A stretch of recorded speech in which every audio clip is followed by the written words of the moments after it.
So I think we should do something centred around youth that there isn't like a lot of mainstream media coverage on. Because I think a lot of the documentaries you watch are about like kids in prison or kids with like tattoos, kids living in poverty. And so something like that we don't have a lot of knowledge on, may be more interesting to an audience. Like something closer to our life, to be easier for us.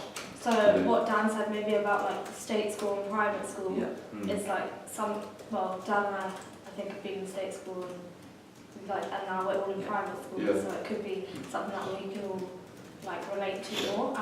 That means maybe when we're making a documentary we'll have more of an idea of what to do because we have our own experiences in that type of education. And what Selena said, like comparing people's lives. So like she specifically said like in the evening we could do like throughout the day.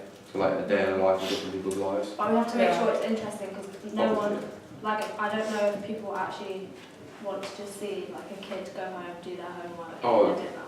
We're not gonna like film them specifically doing everything. Yeah, it has to be interesting. Yeah. That's why maybe it's like I'm not sure if a day in the life of a student. Like if they're having dinner or if they're doing their homework, you can do like a voiceover, like giving facts. Or maybe we could go on some show their lives like.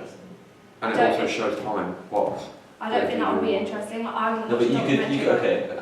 We have to do something with a stimulus. I think. Yeah, exactly. We could look at someone who's going out in the night on a weekday and say students are doing this and that. Yeah. So like if we give the focus on like how students are dealing with the amount of work they get and something like that and the effects of it.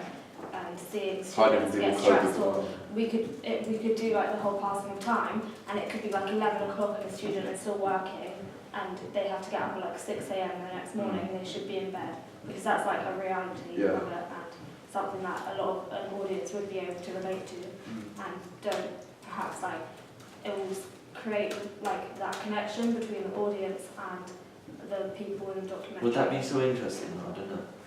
No, but it wouldn't just be like the whole documentary is centred on the fact that a kid is up at 11 doing homework. It would be about just like the effects of education on kids and maybe the differences between state school and private school, because there's that whole thing about private school being better.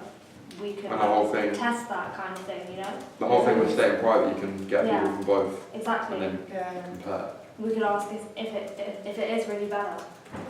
Like to be in private school. Especially if you ask someone who's been in both. Yeah. Then you can like quell all like ideas of people. What's the word? Stereotypes. Yeah, and then you can also look into like the different lives, because we could look into the life of someone in state school. And like, so I know a lot of my friends now in state school have time off because they've done all their exams. Yeah, we're still in school, and like all my friends are out doing stuff and we're still in school. Yeah, same. Yeah. But a lot of my friends were like midway through that, like almost done, and they're just at home doing nothing, or like going out. Exactly. So then that questions the fact of like, is private school good? I don't know, for kids like happiness and stuff like that. Yeah. But yeah, so just make it a bit more like, not controversial, but like a bit more interesting, like a bit more of a debate surrounding it. Okay.